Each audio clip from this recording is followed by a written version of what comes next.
In this video, you will learn about opposites and absolute value. Now, as we begin, we need to discuss different types of numbers that we have. So we have, first off, what is called natural numbers. So natural numbers would be the numbers you learn as a little child.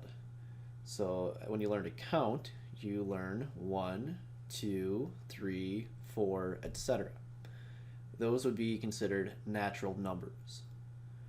Whole numbers would start at 0 and then work your way up 1, 2, 3, 4, etc. And then we have integers, and integers would include negative numbers along with the 0 and the positive numbers. And we see here the symbols for each of them as well. N for natural, W for whole, and then Z, I'm not sure why they chose Z for this, but that is the symbol for integers. And if you want a way to remember the difference between maybe natural and whole numbers has the 0, which looks like a hole. Okay, different spelling, but 0 looks like a hole, and that would be your list of whole numbers. It starts with 0 and works your way up from there. Now with numbers, we can create what is called a number line. And this is for all the integers. So negative numbers, 0, and positive numbers. So here is a number line. It's simply a line with all the numbers on it. So we usually make sure that we have a 0 there. And the positive numbers would go in order, going to the right. So 1, 2, 3, etc. to the right. And then the negative numbers would go towards the left. So the more left you get, the smaller the number. The further to the right you go, you have bigger numbers. So just take note that with the negative numbers, we do need a negative sign to represent that they are negative. But with positive numbers, we don't need a positive sign. And then 0 is neither positive nor negative. The 0, there's a special name for the 0 because everything is basically starting at 0 and working from there to the right. You have all the positive numbers, and from there to the left, we have your negative numbers. So because everything is really starting at 0, the 0 is called the origin. Okay, origin simply means the beginning. So it begins at 0, and then left and right we have the other numbers. Now on a number line, we can graph different things if we would like. So for example, we could be graphing these different points. So graph point A, where A equals 4, graph B, where B equals -3, we can graph C, where C is -7. So here on the number line, if you're graphing a point, all we need to do is plot the point on the graph. So looking at 4, we find 4 on the number line, make a point or a circle, and we can label that as point A. -3 is over here, so put a point at -3, and that is point B. Same thing for C, we find -7, which is right here, and we can label that as point C. If you are told to create your own number line and graph particular points, okay, for example, D is -2, D is +2, E is -2, you would begin by creating a line and then a little tick marks along the way. And the main numbers we need would be the origin, and then you would want the points that we were asked to plot. So you don't need to write every single number on the number line.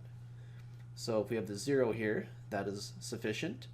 And then point D is at 2. So if we go over 2 this way, that is +2, and that is where our point D would be located. For -2, we go the other direction 2 places to get right here, and that would give us our point E. And we just put a point there to represent that. So number lines, pretty straightforward. Just you have to make sure you have the 0 there, and then at least your points that you're plotting. Okay, next with numbers, we have what are called opposites. Opposites are two numbers that are the same distance from 0, but in opposite directions. So for example, if you were asked what is the opposite of 10, that would be simply -10. That is the opposite. So you're just basically changing the sign. So if it's positive, it becomes negative, and then if it's negative, like -6, the opposite would be a +6. And that's because on the number line, those numbers are the same distance from 0. Okay, and then 0, the opposite of 0 is simply 0. There's not really an opposite to that. Okay, next with numbers, we have what are called absolute values. Absolute value, by definition, is the distance from 0. Okay, the symbol we use would be right here. So the little bar that's straight up and down, we put the bar around whatever we want the absolute value of. And in English, this expression right here is read as the absolute value of x. So take note, the definition of absolute value is distance. And distance will always be positive. So that means the absolute value must always be positive as well. So, for example, find the absolute value of this number. So in this case, absolute value of 4. All that means is how far is 4 from 0? So if you wanted, you could create a number line. It's not really necessary, but you could. Here's 0. 4 would be 1, 2, 3, 4 over here. How far is 4 from 0? Well, the answer clearly would be 4. 4 is 4 away from 0. So we would say the absolute value of 4 is 4. Or in other words, the distance of 0, or distance from 0 to 4 is 4. If you had the absolute value of -4, that would be over here, 1, 2, 3, 4. How far is -4 from 0? Well, it's the same distance, it's just on the other side. So if we were to count, okay, 1, 2, 3, 4, it's 4 away, so the absolute value is 4. In other words, the distance from 0 to -4 is also going to be +4, okay, because absolute value is distance. Here's another one, the absolute value of 12. How far is 12 from 0? Well, that is simply 12, because the distance from 0 to 12 is going to be 12. And then absolute value of 0, how far is 0 from 0? Well, that is just 0, because the distance from 0 to 0 is going to be 0. So if you notice, basically we're just making whatever's on the inside, making it positive if it's not already. So this -4 becomes a +4.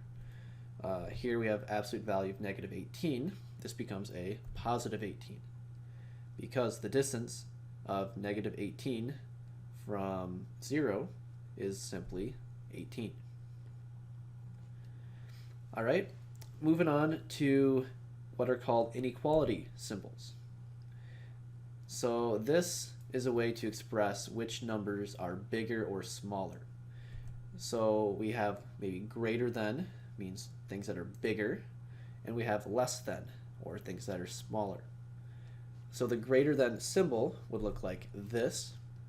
So for example, we would say 5 is greater than 0. Okay, so this would be the notation, and this in English is how you would say it. So notice that this mouth is facing the bigger number. So if you can imagine this being a mouth, okay, it's facing the 5, which is the bigger number. And that's going to be always the case to make a true statement. Okay, less than would be facing the other way. Using the same expression, we would have 0, and then this symbol, and then a 5. That means 0 is less than 5. So notice still this mouth is facing the bigger number. Okay, it's facing the 5. All right, so make sure that with every expression, that mouth is always facing the larger number. So the way to remember greater than versus less than, some people might struggle with remembering which one is which.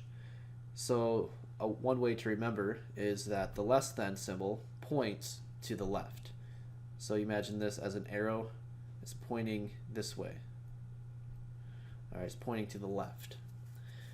So the less than points to the left, and always take note, as we mentioned, the mouth always faces the larger number. So here we're asked to compare numbers, and we have here -8 and 0. So the question is, which symbol goes in there? Which way is the inequality symbol going to face? Well, 0 is bigger than -8, so the mouth is going to face the 0 because it is bigger than -8. So the symbol would look like this. And in English, we would say -8 is less than 0. Okay, this is the less than symbol. Here's another example, -8 and -4. What would your inequality symbol be to connect those two numbers? So which number is bigger? Well, -4 is actually bigger. It is closer to 0. -8 is more negative. So when you write your symbol, you want the mouth facing the -4 because -4 is bigger. So my symbol would look like this. And in English, we would say -8 is less than -4. Here we have 4 and -6. Okay, which number is bigger? Well, the 4 is bigger, so we can write this with the symbol facing the 4, where the mouth is facing the 4. So this would be written like this, with that symbol. And in English, we would say 4 is greater than -6. Next, we have -3 and -10. Which number is bigger? Well, -3 is bigger because -10 is more negative, making it smaller. So our symbol would have the mouth facing the -3. So your symbol would look like this, and in English we would say -3 is greater than -10. Alright, lastly, if we have multiple numbers and we want to compare these using inequality symbols, the question is, how would you do that? So the instructions are here. It says write in order from least to greatest by using this less than symbol. So the smallest number would be -8, and then -3 is the next biggest, and then 0, and then 4. So if you wanted to use the less than symbol to show that we have -8 is less than -3, -3 is less than 0, 0 is less than 4, we could write it like this, where we connect each of these numbers with a less than symbol. So if you just look right here at this part, -8 is less than -3. Okay, that's a true statement, so that part's good. And then looking at -3 and the 0. -3 less than 0.